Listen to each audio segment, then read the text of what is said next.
ഇവിടെ എറണാകുളം ജനറൽ ആശുപത്രിയിൽ അഡ്മിറ്റാണ്. വേറെ ഹോസ്പിറ്റലിൽ നമ്മളോട് പെട്ടെന്ന് തന്നെ ജനറൽ ഹോസ്പിറ്റലിലേക്ക് കൊണ്ടുപോയിക്കൊള്ളാൻ പറഞ്ഞപ്പോൾ മനസ്സിലോർത്ത് ദൈവമേ ചടങ്ങാണല്ലോ, ഇനി അവിടെ പോയിട്ട് എന്തോരം എന്നെപ്പോലെ തന്നെ എല്ലാവർക്കും ഉള്ളൊരു ധാരണയാണ് പലപ്പോഴും ഗവൺമെൻറ് ആശുപത്രിയിലേക്ക് പോകുമ്പോഴാണ് നമുക്ക് ഇല്ലാത്ത രോഗങ്ങളൂടി വരുന്നതെന്നുള്ളത്.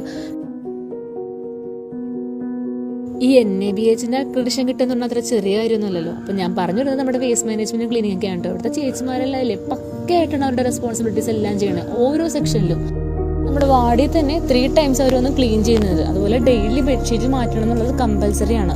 ഓരോ ബെഡിനും നമ്പർ ഇട്ടിട്ട് അത്ര പങ്ക്ച്വലായിട്ടാണ് ഷുഗറും പ്രഷറും കാര്യങ്ങളൊക്കെ നോക്കിയിട്ട് ചായയും ഫുഡൊക്കെ അവർ പേഷ്യൻസിന് കൊടുക്കുന്നത്. മെയിൽ വാർഡുണ്ട്, ഫീമെയിൽ വാർഡുണ്ട്, ഓർത്തോ വാർഡുണ്ട്, കാർഡിയക് വാർഡുണ്ട്, പ്രസവ വാർഡുണ്ട്, ചൈൽഡ് വാർഡുണ്ട്, അങ്ങനെ എത്ര വാർഡുള്ള ജനറൽ ഹോസ്പിറ്റലിലെ ഈ എല്ലാ പേഷ്യൻസിനും ഫുഡ് കൊടുക്കുക, അതും ബൈസ്റ്റാൻഡേഴ്സിന് കൊടുക്കുക എന്നുള്ളത് അത്ര നിസ്സാര കാര്യമായിട്ട് എനിക്ക് തോന്നിയില്ല. വാർഡിൽ ചെന്നപ്പോൾ ഉണ്ടല്ലോ, അവിടെയൊക്കെ എല്ലാ വാർഡിലും റിക്ലൈനിങ് ബെഡ്, അതൊക്കെ കണ്ടപ്പോൾ എൻ്റെ കണ്ണ് തള്ളിപ്പോവും. അതും ഫുൾ AC.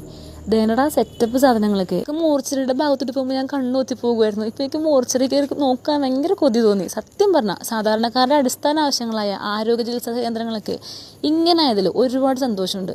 സോഷ്യൽ മീഡിയകളെല്ലാം ആഘോഷിക്കുന്നത് സർക്കാരിന് നെഗറ്റീവ് മാത്രമായതുകൊണ്ട് കമ്മ്യൂണിസ്റ്റ് ആയിരുന്നിട്ട് പോലും ഈ വട്ടം വോട്ടൊന്നും കൊടുക്കേണ്ടെന്നോർത്ത് പിന്തിരിഞ്ഞ ആളാണ് ഞാൻ. പക്ഷെ ഇത് കണ്ടിട്ടുണ്ടല്ലോ ഒരു രക്ഷ. എന്നാലും എൻ്റെ സംശയം വേറൊന്നുമല്ല, പൊതുവെ ഗവൺമെൻറ് ഹോസ്പിറ്റലിലെ നഴ്സുമാരൊക്കെ ഒരു മൂരാച്ചി ഗണത്തിലാണല്ലോ നമ്മൾ പെടുത്താറ്.